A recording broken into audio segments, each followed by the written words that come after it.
People always asking, well, how did you start your podcast? How did you get started? How did you get your podcast in all these different outlets? The answer is Anchor. I use Anchor.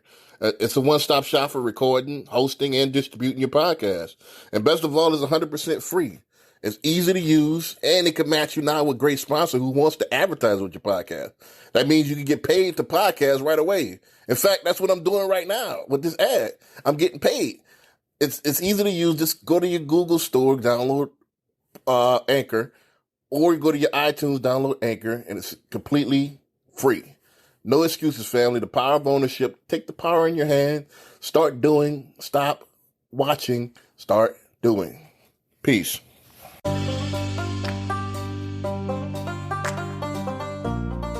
on Anchor.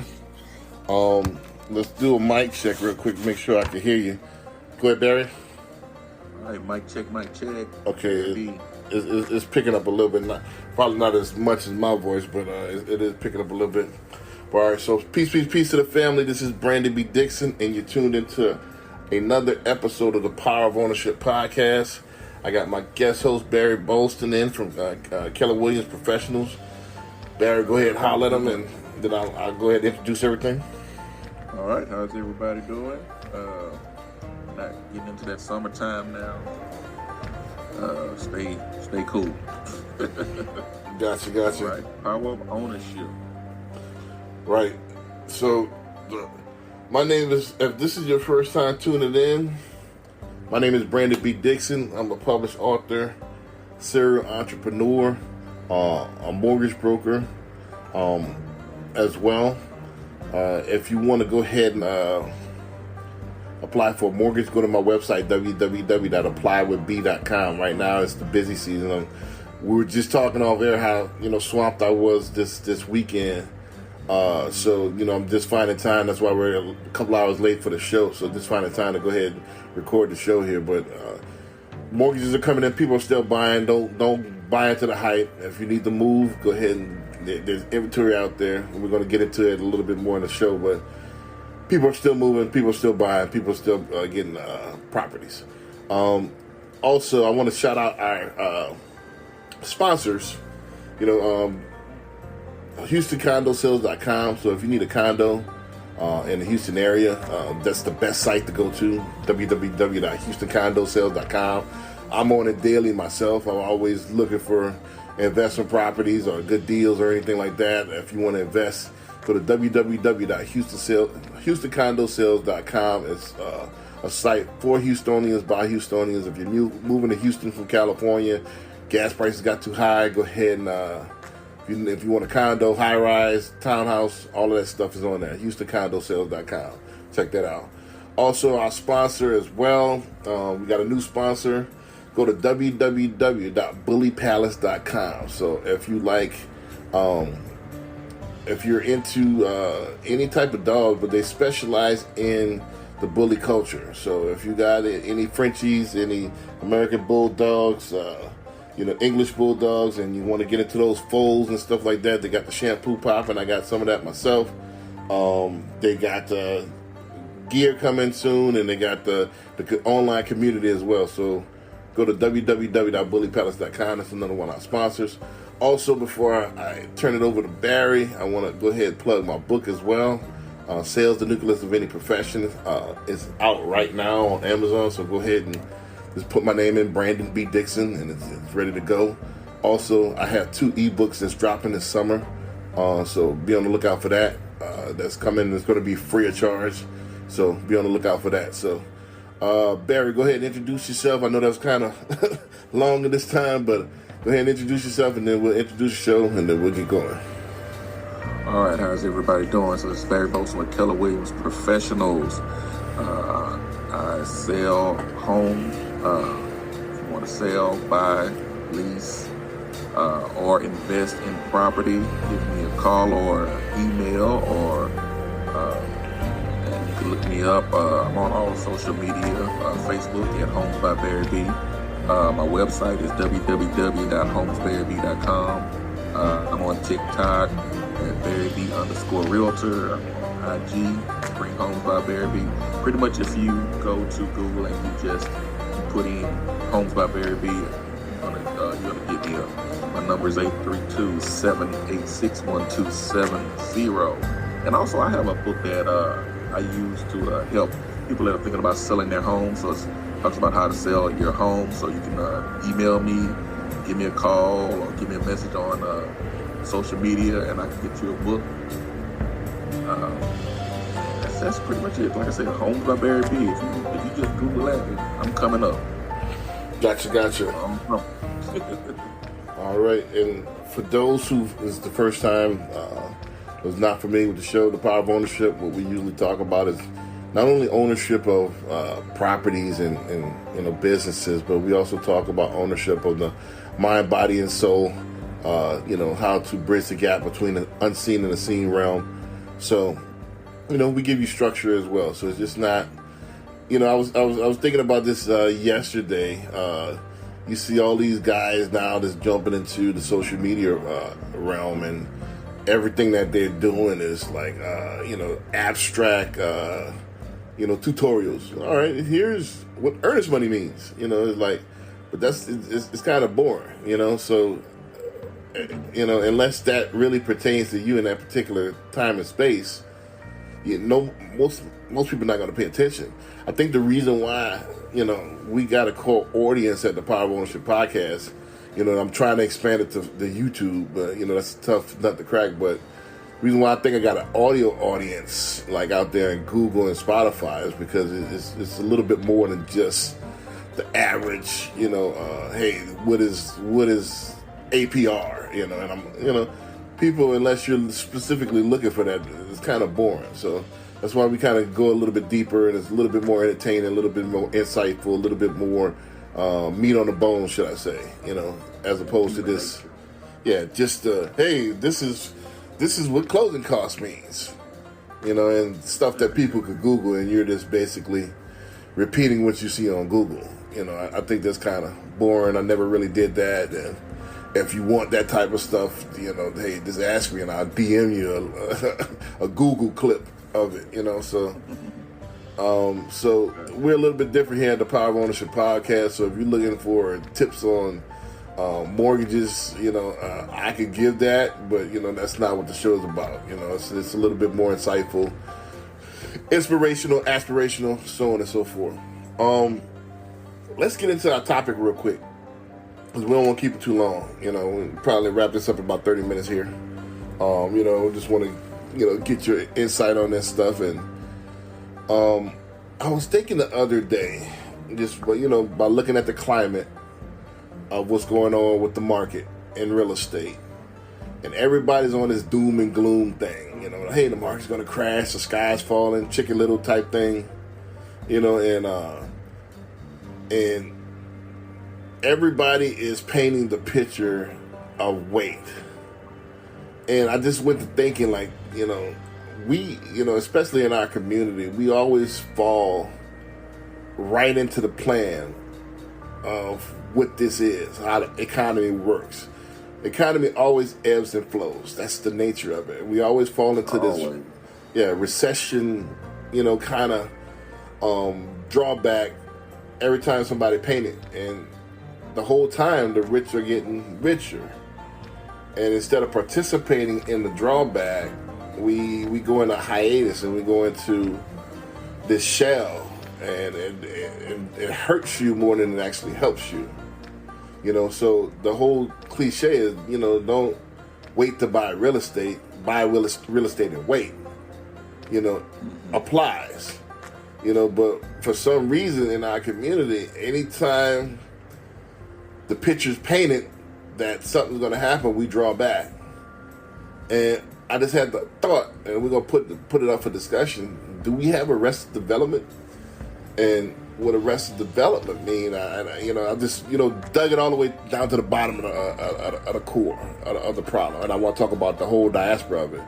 But the arrested development means, are we scared to grow up? Are we scared to get out of the shell? Are we scared to take chances? Are we scared to take risks? Are we scared to do something different than we did 5 years ago? So I'll go ahead and open that up to you, Barry, and then let's hit it from a couple of different angles. Okay.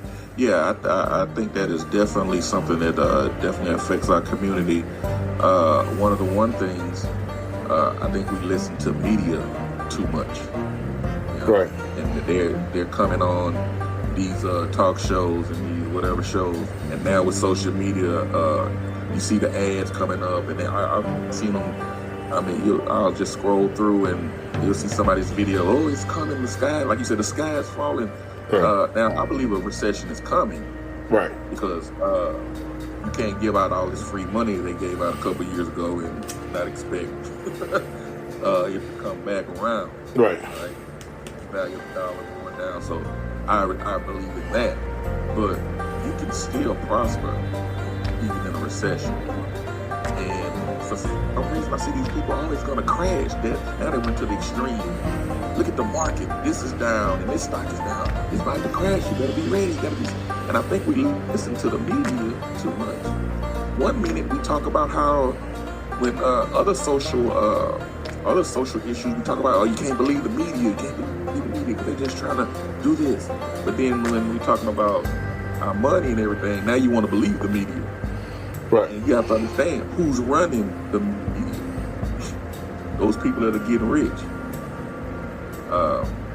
So that is definitely, I think, one of the main things is listening to the media. Like I said, you can see people making little ads, and I'm thinking that y'all just trying to sell some little program or some little, hey, give me this money, I can help y'all make money during a recession, and you won't lose all your money during this crash. And I just don't believe there's a crash coming. This is not the same atmosphere as it was in 2008 when we did have a crash. Right. The same atmosphere. Right. I mean, the facts are nobody really knows. Everybody's speculating. Then if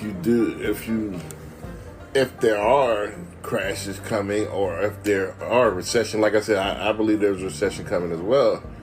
But the thing about recessions is it's not the time to hoard money. Nobody's ever saved their way into being rich or being well off. You know, you have to invest and you have to risk it in order to make it. It takes money to make money, the old cliche. So, and I've heard somebody the other day said, a client of mine say, yeah, when I don't want to have the prices fall on my house. I doubt that very seriously. And how can we have 7% inflation and your house, the price of your house fall next year?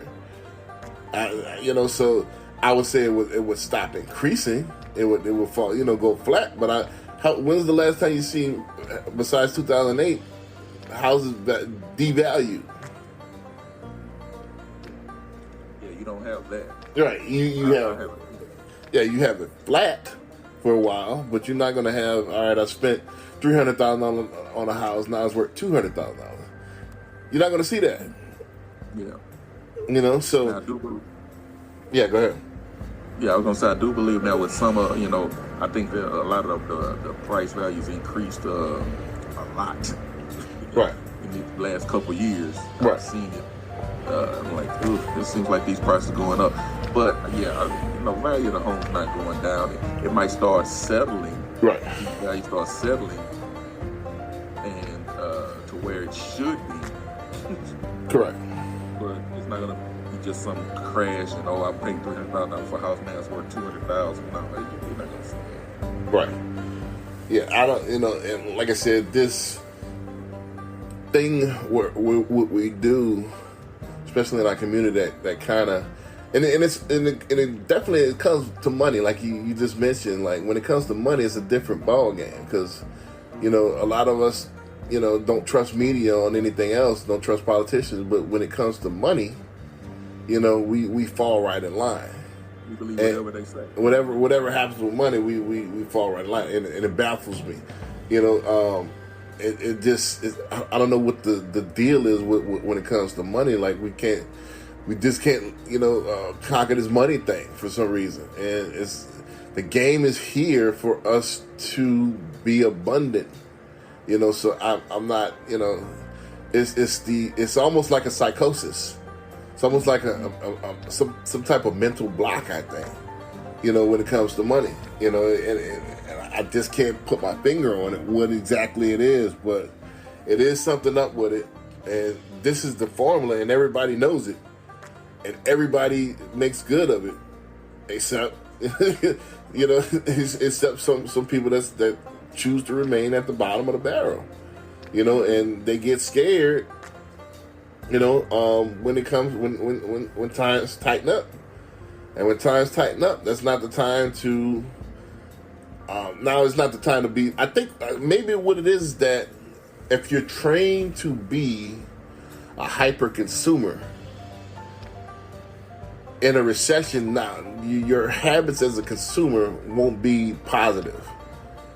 But if you're trained to be, have an investment mindset or a capitalist mindset, what this country's for, then you should welcome recession. Because if you all you know how to do is spend money, then yeah, a recession is going to hurt you, because now you're not going to get as much money. You're still spending money on the same level that you have before. That's going to hurt you. But if you know what to do, all right, now I need to spend money, but instead of spending money on consuming, I need to spend money on, Bitcoin and stock and stuff like that. Dump that money in there and watch my money grow. And that's what you should be doing anyway.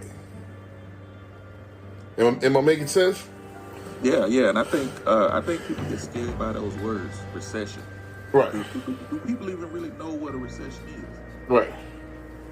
Right. I don't think we really know what it is. If you got these doom and gloom people saying, "Oh, it's coming," and if you don't know what it is, you're like, "Oh no, what's going on?" Right. And I think too, we fall right into that. And we talked about this a couple of shows ago. We fall right into that, that worker consumer mentality.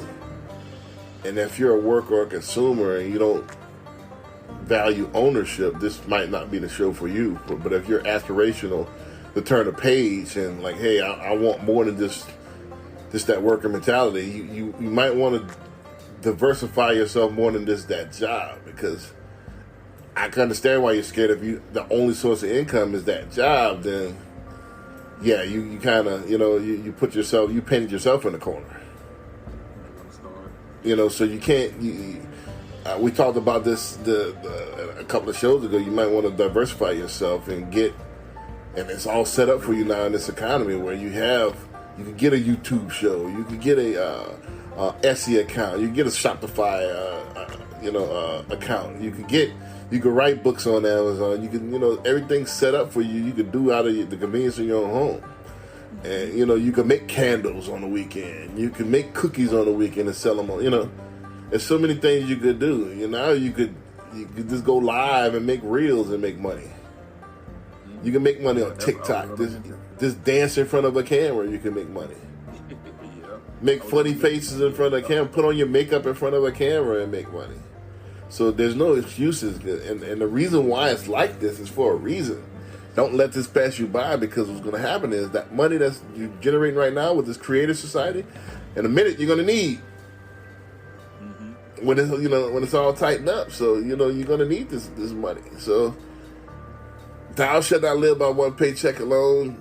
If you're a worker and you're aspirational, listen to our show. Of course, you need to diversify and you need to invest. And now's the time to invest and get different businesses and stuff like that. Now, have your 6-month nest egg. That's cool. We talked about this before. Have your bills, all your bills, total that up for the month, and have that times 6 in the bank. If you got more than that in the bank, you're wasting. That needs to be in stock. That needs to be in something that could make money. I don't keep nothing but my reserve, 6-month reserves in the bank. Other than that, it's in the market, it's in real estate, it's in something that's going to be, like Kevin O'Leary says from Shark Tank, making more money babies. And that's how it should be. If the bank takes your money and makes money off of you. So if you got a bunch of money sitting there in the bank, that makes absolutely no sense. Yeah, I heard somebody say that one time, that banks don't even put their money in banks. Right. Rich people make their own bank because they have these insurance policies where you become your own bank. You know, it was called Universal Life Insurance, where you put the money in the market, you become your own bank, and you earn 9% as opposed to 0.001%, whatever the going rate is right now. But you know, if it's, and I'm gonna tell you in a nutshell, in a soundbite, why banks don't make sense. Because if inflation is 7%, and you make it 0.001, you're losing money. Yeah. Simple. You're losing money. I don't know if they pay that much. Right. If you're in a bank, if you got a whole bunch of money in a bank and they're paying you 0.1% and inflation is 7%, you're losing 7% a year. That means that you got 10,000 in there, you lost 7,000 of that. 700 of that, and the bank is only going to pay you less than 100. You see? And you went back, you talked about that show that we did a couple shows ago, and I think that was an important show where we talked about different sources of income and all the different ways that's out there that you can make money. I think that was one of the positive things that came out of COVID. Right. People were at home, and some people had got in a situation where they might have been laid off where they had to come up with something to make money. Right. What they say, necessity is the father of invention. So they were put in situations where they got laid off and they had to come up with something. And that helped them. Right. Entrepreneurs everywhere got creative. You know, everything from, these web restaurants, with the ghost kitchens, that was creative. There's so many different ways people got creative with COVID. And that go to show you, like I said, if push against the wall, the best gonna rise. Cream always gonna rise to the top, and the rest gonna fall by the wayside. So it just is what it is. So if you had that, and I see it, because I work in finance. A lot of people made out. Every natural disaster they make out. Going back to even Katrina. Harvey. People made out. If you know what you're doing. If you get all your eggs in one basket, you're gonna suffer the consequence. Let me ask people this question, and I open this. What advantages does renting another year? How does that help you financially? Because what happens is, a recession's about to come. Let me go ahead and rent another year. How does that help you? There you go. That comes back to the fear. Really ask yourself, how does that help you? Because what happens is, all right, let's see, you lose your job. Okay, now if you're renting something, that's you're even more in a timeshare, because if you miss the rent once or twice, now you get evicted. At least with a foreclosure, you can miss 3-4 payments before they start even thinking about foreclosing on you. Yeah, they're not gonna do it. Rent is due on the 1st. Rent is due on the 1st. You probably got a 5-day grace period. Yeah, probably by the 10th. You need to start getting your stuff up out of there. Right. So, really ask yourself, how does renting another year, sign another year lease, how does that help me financially? How is that the answer to my problem? How is that the answer to my fears? What does that solve? And I think that, and it's that fear. It's like, and they don't know. Right. Like, why would I? And I try to think about this too, and I think some people are scared to own, and they think owning something is bad when things are bad. So I'm not, I don't even understand it. Right. Or own. And if I'm in the same, like you say, if you're in the same situation, if you lose your job, A, I'm renting, B, I'm owning. If I lose my job at A, they gonna want me out quick. B, I probably got about 4 or 5 months maybe, right, to find something else. And there's all kind of different. If you're FHA, there's all kind of different programs that'll work with you. You could, get deferment, forbearance. You can get all kind of stuff. And that office ain't gonna. That office might work with you for. It might give you 3 days. Right. So I mean, I don't get it. Is it like you said, we talk about all the time, is the responsibilities. Is it I'm not sure what the issue is. Do you feel that you're freer by renting? And I racked my brain about it, and I was watching the other day, and the answer came to me. Part of the answer, by the late great Kevin Samuels. I was watching one of his programs, one of the ones he did, like, I want to say a couple of years ago. He said that we are, in our community especially, are scared to fail. Yes. There it is. I think that is it right there. Right. I think you could ghost a landlord and nobody will know. But if you get foreclosed on, like your house, I think you're gonna be embarrassed in front of your whole family. And I think that fear alone gives us this arrested development. Fear of failure, and not understanding that the majority of people who own businesses have failed. Right. At some point. And that failure is part of the process. You can't have people that own these businesses. They didn't just walk out, open the door, and they're billionaires and millionaires. They worked late at night, and they might have came up with something and thought it was working, and nobody bought it. Right. Now let's go back to the drawing board and let's do something else. But that's fear of failure. Fear of failure. I think that's what it is. Like, in our community, we're so pressured to be perfect or to appear perfect. And we talked about that in another show, trying to impress the Joneses. Right. And we're so scared to be vulnerable. And because there's no support there. Like, if you fall, you're kind of on your own, for real. And we kind of point the finger and talk behind each other's back if somebody does fall, instead of lending them a hand. And that's part of arrested development as well. And arrested development means lack of maturity. Because if you're mature, you understand that people will have their ups and downs. And is it more adult to sit there and laugh at them or talk behind their back? Or is it more adult to give them a helping hand? And see, other communities do that. They're mature and they're classy enough to instead of isolating that person or talking behind their back, I'm gonna embrace that person and help that person get up.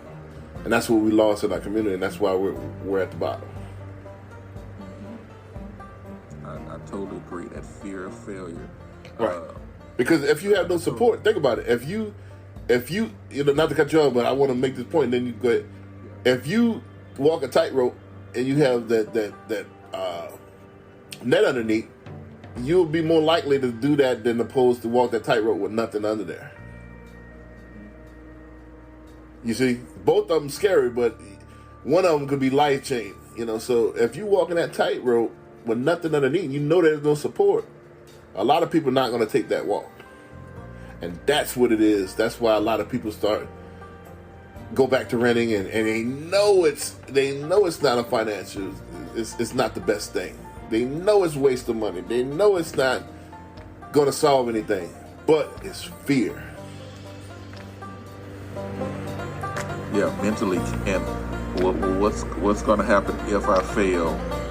Everybody's going to be laughing at me, or everybody's going to be talking. Like I say, everybody's going to be talking about me. Because if you get foreclosed on, they're going to put a sign on the house, and this house has been foreclosed on. Right. But if I'm in my apartment and things happen and I have to leave, I can come up with something. See, I want to go somewhere else. Right. Or you don't tell them anything at all. Don't know. Right. Just move in the middle of the night. U-Haul in the middle of the night. Yeah. Yeah. U-Haul in the middle of the night. And so people know, and that's the one thing that people in our community, and I think we talked about this before, how we don't come together and support each other like we should, like other communities do. Right. I mean, you got other communities, it's 20 people in the house, and they all helping each other out. Correct. But we got, first of all, we got to leave the house that we putting kids out at 18. Right. Because you 18 now, you get out there on your own, and we're not supporting them. Right. And then when they do fail, we want to talk about them. We want to laugh at them. I know you wouldn't clearly do this. I know. Okay, so and that's what's going to end up happening later on in life when they get older. I don't want people to know what's going on. Right. We go into a shell. And it's crazy because the people that you talk about, this your own niece, this your own nephew, this your own son, this your own, you know. And these are the people that's supposed to be having your back most of the Right. This is crazy. So you have people that, you know, some friends are better than your family. Right. Try to keep you there. Right. So it boils down to arrested development. And think about it. If you were to look at those actions through an observational lens, you would say that those actions, that's an action of an adolescent or a pre-teenager. Am I right or wrong? Would you, you know, and you got 50-year-old people, 60-year-old people that's doing the same actions that they would have taken if you're in high school or middle school. And that's what arrested development means. That means that you hadn't developed those skills yet. Those emotional IQ, the social skills, and just the you know, those skills, those soft skills are so important. And about 50 and 60-year-olds, that brought something that reminded me back when I was in my younger days, when I did have an apartment. I remember seeing a sign in the parking spot at the apartments that said, I forgot the person's name, but it said, you know, 20-year resident. You've been living in this apartment for 20 years. Right. Right. Oh my goodness. Right. That's not something to be proud of. Right. I mean, it's almost the same as a 40-year, you know, employee. Same thing. It's like, are you scared to branch out on your own? Are you scared to fail? You know, we talked about this on the podcast before. Like, why wouldn't you take those skills? If you've been on the job that long, you know how to run pretty much everything from A to Z. You should have learned something. You should have learned something where you could take one aspect of what they're doing and make some money. Mm-hmm. You know, so those days are gone. You know, I mean, if that's what you want to do, that's fine. But our audience, those days are gone where you work for a company and they give you a watch for 40 years. You know, my grandfather did that. He worked for a plant, and they gave him a pair of shoes and a watch. You know, and try to take most of his pension. You know, so I mean, those days, you know, we've seen what happened to our grandfathers and grandmothers. So that's why this generation, the Zennials, are a little bit different. They wanna, you know, create. Yeah, go ahead. They work on the I was gonna say they work on the dev. I had a couple of uncles that worked for Armco Steel here in Houston for 40 years. Right. Like you say, they give them a watch. Right. You built this company up that made those owners billionaires. Right. You know, worked there for 40 years. And one thing about most of these companies now, in this day and age now, these companies will let you go in a heartbeat for somebody making half and give half of what you make to somebody else. Right. They won't even think twice about it. Right. That's why you have to develop these skills, learn what you can at that job to help you get your own business. You know? Right. If you're working at a clothing store, learn how the marketing and the shipping and the merchandising. You should be learning all that. Correct. You know, so you can do it yourself. You might find somebody to design it, but hey, you know how to market it now. You know how to get that merchandise out. And you do it yourself. Right.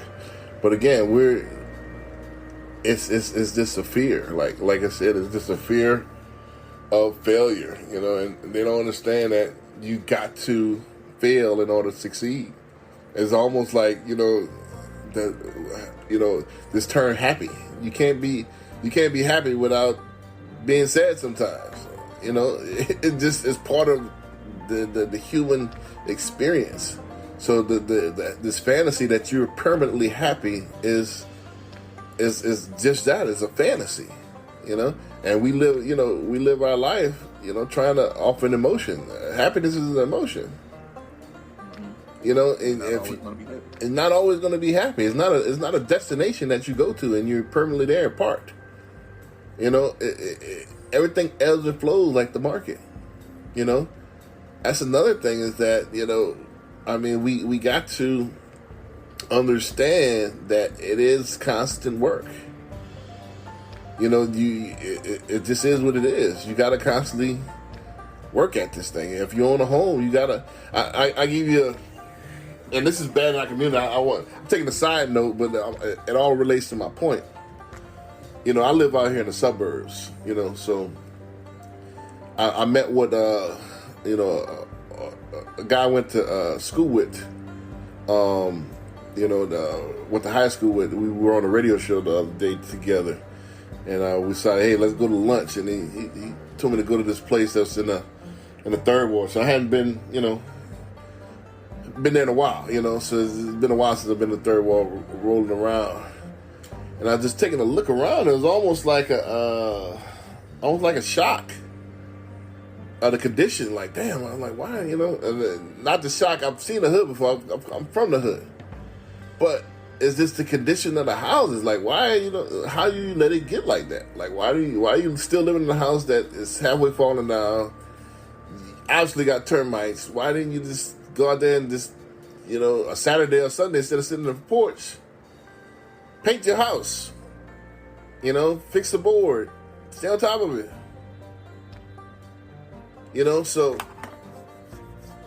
and I think it's like, I think we want to get somewhere and then stop, and that's not how this works. And we're here to work for the rest of our life. It's not only once you get there, you got to maintain there, and then you don't want to stay there and stop. You want to keep on striving. And how that relates to what we were saying about the job is that a lot of people get these jobs and then stop. Mm-hmm. They get happy and comfortable. And they get comfortable and happy at these jobs, and they don't want to grow. They don't want to get the business owner. They don't want the responsibility. They don't want that smoke. They don't want to improve. You see, so they like the status quo. All right, this is what I'm going to be, and that's it. And there's no ambition to that. Mm-hmm. So. Let me ask you this. Going back to talking about that fear of failure, do you think, and I kind of think this, that we're raising our kids and these young people to not fail, and the way I say that is, we're in this everybody gets an award culture, right? Even though you haven't done anything, and we don't allow them to fail. So when they get older, they think, okay, whatever I do, I'm still going to get my award. I'm still going to get whatever. I'm still getting that paycheck. Right. Because I look at that, I'm like, I knew somebody that had a kid that was in playing baseball, and he said, yeah, the first meeting, it was like 20-some kids there. But during the season, it was only like 8 or 9 that were playing games. Then at the end of the year, they had a banquet where everybody got a trophy, and there go those 20 kids again. Right. So it's like, I'm just coming to get my award and leave. I don't want to fail. I don't want to lose games. And that's getting a little simplistic on it, but are we raising people to not fail? And you have to fail. Right. Well, it's the illusion of not failure. And we talked about this on the show. What Stephen Contreras and I talked about on the show like last year, right before we took the break. Called "Too Much Mommy, Not Enough Daddy." I think this is due to the result of the end of the patriarchy and too much feminine energy or motherly energy and into the atmosphere or that's getting into the culture, where it's no more natural selection, and natural selection is winners and losers. And that's just what this is, and the coddling of the culture. That, I can't hear nothing offensive. I can't see nothing. Everything has to be censored and nice, and everything has to be in a certain order. Nice and rosy. Right. Nice everything has to be, yeah. So I'm like you said, happy. I'm just happy, but you're not gonna be happy all the time. right. Everything has to be, and it's more of a culture shift. And usually, if you look at history, usually when it shifts, that means the demise of that particular empire. Usually, so Michael Jordan said, "I missed more shots than I made." Right. But we only remember the ones he made. Right. Right. But he still had to take those shots. Right. Well, certain things like sports, and the cream always rises to the top. The people that understand this, which is very, very few, excel. The rest of the people kind of stay stuck because they've been coddled and they don't understand. They want to take 1 or 2 steps and then fly. And if they don't fly, then it ain't for me. Let me do something else. And they don't understand, like, when you were a baby or a kid, you fell more times than you walked, but you eventually got it. Like riding a bike. Right. Riding a bike, just because you fell once or twice, that don't mean it's not meant for you to ride a bike. Mm-hmm. But this is how we treat business. This is how we treat everything. We, just like with advertising, we advertise a month or two and then, that didn't get a customer, so we stop.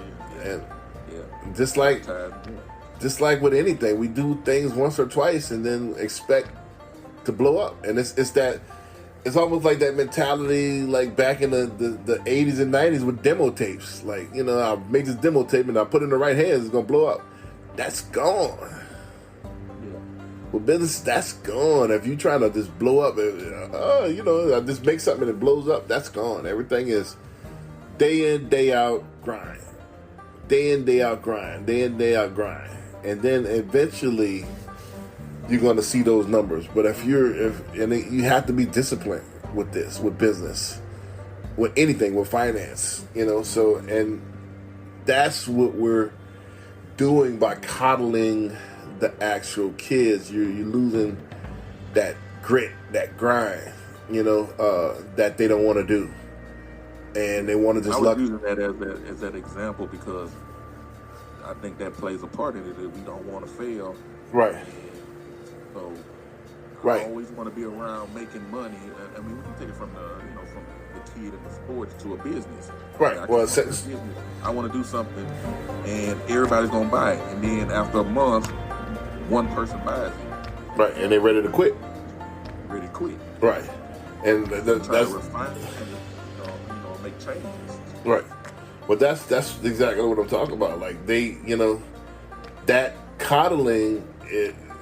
They don't understand the grind, and grind is not a 9 to 5. Grind is not unless you have aspirations or have a plan to learn and earn, so the definition of grind is different, Grinding is where you're going against, by definition, going against the grain. You're rubbing something against the grain, and that's what it's almost like. It's like the stuff that you don't want to do. You have to do. You have to work your social media. You have to do your pop-up shops. You have to build your brand. You have to get your trademarks and your legal stuff together. You have to get your patents together. You have to spend your money and invest in your brand and have your brand visible. This is all stuff that you have to do. You can't skip the steps, and you can't do one thing and then expect it to blow up. And that's what we're talking about as far as the baseball. You're talking about the Little League or whatever. You just show up and you're gonna get a trophy, and that's what you're creating by doing it. You're getting people that don't follow through. Or if they do get a little bit of adversity, they quit, they stop. Because, they don't like losing, and losing is part of the thing. You're going to strike out. You're going to lose some games. You're going to lose, you're going to miss some balls, but you're not going to be perfect. And again, it ties to the best baseball player hitter hit the ball 30% of the time. Right. It's like a 300. What a 300 is a good average. Yeah, that's good. That's a real good baseball player. That's an all-star average, right? 300, right? Yeah, that's all-star. So, but in our mind, we want to hit the ball 100% of the time. And it's just not going to happen. It's just not how the game is wired. And, and that's the thing is like, and the same thing with everything else. We want to hit the ball 100% of the time. We don't want to take chances. We rather go into the shell, and I guess the shell's supposed to magically make things go away and better, and it doesn't. You got to fight. It just is what it is. So that's what, and it comes to maturity, back to the Arrested Development.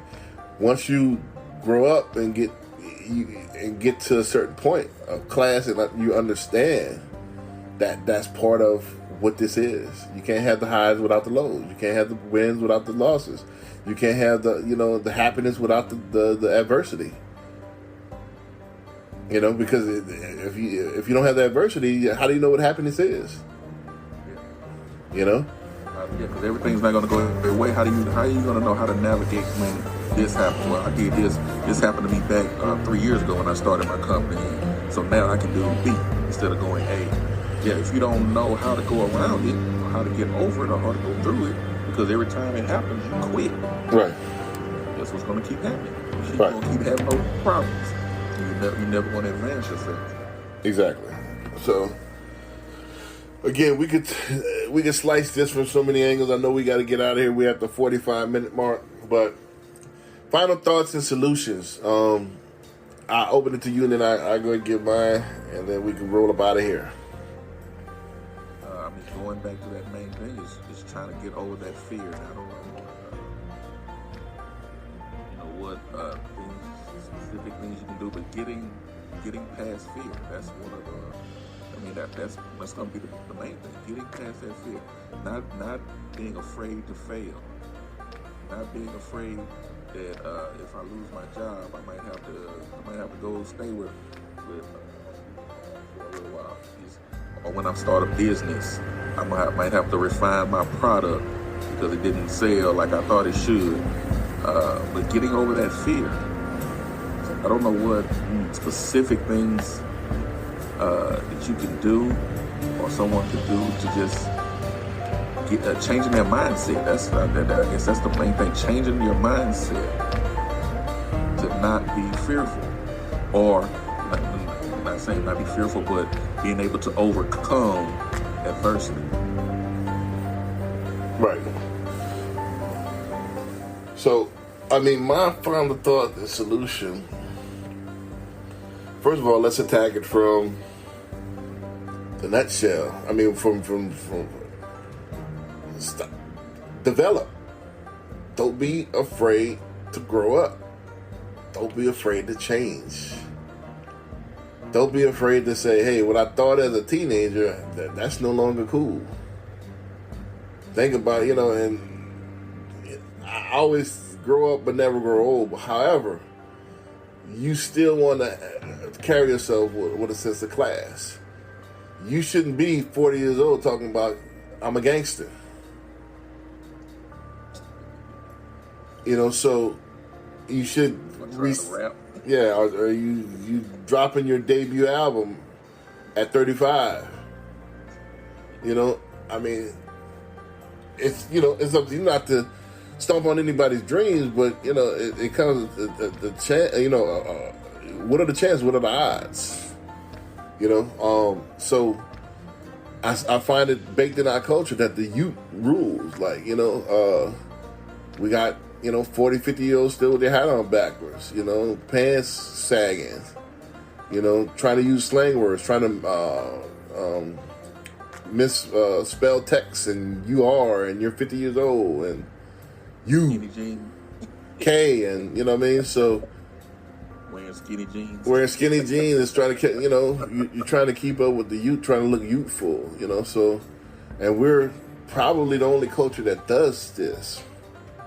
Why are we scared to not go, get over the hump? Why can't we wear, like the late great Kevin Samuels said, wear a suit and look presentable? And you got these other guys that want to it's not our culture, but you live in the United States. Until you're not going to overthrow the government. So you got to play by the rules of the society, until you can get your own game and create the rules. So until then, go within, learn the rules, master the game. That way you get more power and get your own game. But until then, trying to deny it, I think this is a sign of immaturity. Trying to go, trying to go opposite. That's not the way to fight the power. The way to fight the power is from within. So to go opposite, you just gonna, you got your pants sagging and wonder why you get, harassed at the corner store. Why are you at the corner store at 40 years old? Why are you hanging out? Why are you hanging out on the corner at 40 years old? You should be, married or, with a girl at that time. Why you got, 4-5 dudes deep at 30? Stuff like that. Why are you, why? We could afford all this other stuff, all these expensive clothes, expensive toys, cars and other stuff. But why not therapists? Where's your money for physical trainer? Where's your money for, a speech therapist? Our etiquette coach. Why is that not prominent in our culture? To learn things, a life coach, accountability coach, to get you to the next level. But we'll spend the money on all the latest phone and the latest bundles and stuff like that. Then wonder why, it's not. It's 1 + 1 = 2. So, is your development arrested? So develop, grow up. Once you grow up and get mature, get around people that's making money. Get into other cultures. Expand your horizons. Get into other groups. Because think about it. If you hang around 4 broke people, the old cliche, you're going to be the 5th. But if you hang around millionaires, most likely you're going to be, their influence is going to rub off on you. So get away. Don't be afraid to get away from your homeboy and your homegirl that's not doing anything, even though y'all grew up. That's not keeping it real. That's keeping it broke. Get around people that's doing stuff. Don't be afraid to change. Yes. Don't be afraid to change. You're not that same 15, 16, 17-year-old person, boy or girl from the hood. Right. So that's one of the things. Better. Yeah, change. We're designed to change. This is the essence of everything. And you don't when you're a sperm that sinks with the egg, you don't stay 1 cell. You go to 2. Then 2 goes to 4, and so on and so forth. And these cells are constantly changing. New cells are developed. Old cells are dying. They say every 7 years you're a whole new person, body wise. So why your mental can't change? You see? Why do we have to?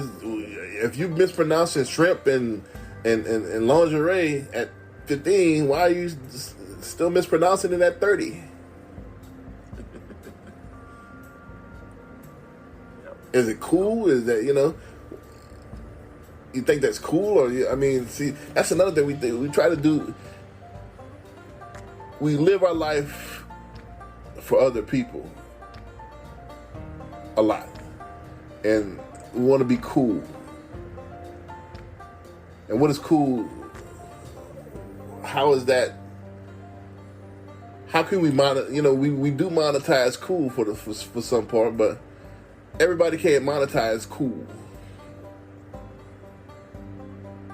And why do we demonize corporate, or we call that square. Or you know what? I've heard before is you sounding white. Right. So I've heard that a lot. Say, no, I sound like I have some sense. right.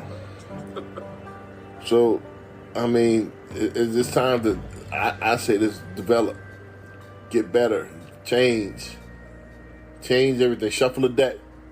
You don't have to play the cards that you're dealt. Shuffle the deck. We had a Ty Duncan on the show. Not Ty Duncan. We had a guest on the show 2 years ago. We talked about shuffle the deck, man. Shuffle the deck. You don't have to play the cards that you're dealt. Shuffle the deck. And make changes. Then go from there. Get better. Don't be content with being the big fish in a small pond. Get in the big pond. Move cities. Get in the bigger city. Challenge yourself. That's another thing. We're scared to challenge ourselves. Because we're scared to fail. That's the nucleus of everything. But let's go ahead and wrap it up because we got like 4 minutes before Anchor cuts us off. I'm going to go ahead and wrap it up. Again, my name is Brandon B. Dixon. Again, published author, serial entrepreneur, mortgage broker. Go to my website, www.applywithb.com. Get a mortgage. Stop being scared. Go ahead, stop making your landlord rich.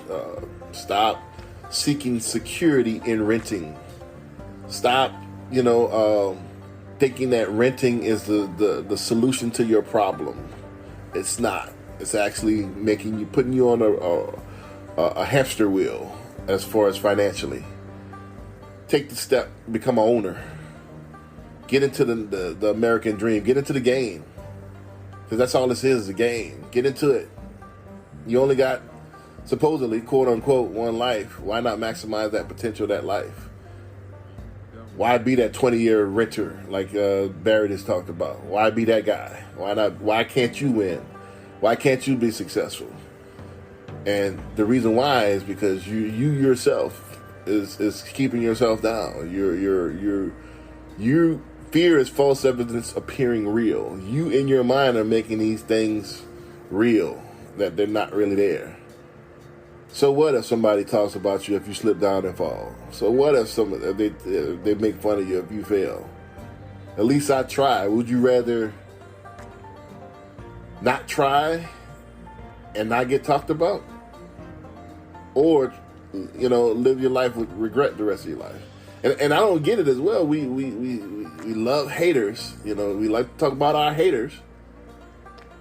They're gonna hate anyway. So why are you scared to fail? Give them something to hate about. Give them something to hate about. Hey, talk about. Hey, you see me fall, talk about it. So I heard someone say, if you don't have haters, you're doing something wrong. Right. So I mean, it is what it is. Let me shout out my sponsors, and then let's go ahead and wrap it up because we got like 2 minutes. Again, www.houstoncondoSales.com. Go there if you want to go ahead and get a condo in the Houston area, and then go to www.bullypalace.com for all your pet supply needs. Barry, go ahead and wrap it up. We got like 1 minute before it cuts us off. All right. Hey, Barry Bolson, McKellar Williams, professionals. Just Google me. Homes by Barry B. www.homesbybarryb.com. If you Google me, you'll find all my platforms. 832-786-1270. Email is barryb@kw.com. All right, and like I always say, my catchphrase, don't forget that God is a verb and personal responsibility is your only savior. And with that, we're going to say peace.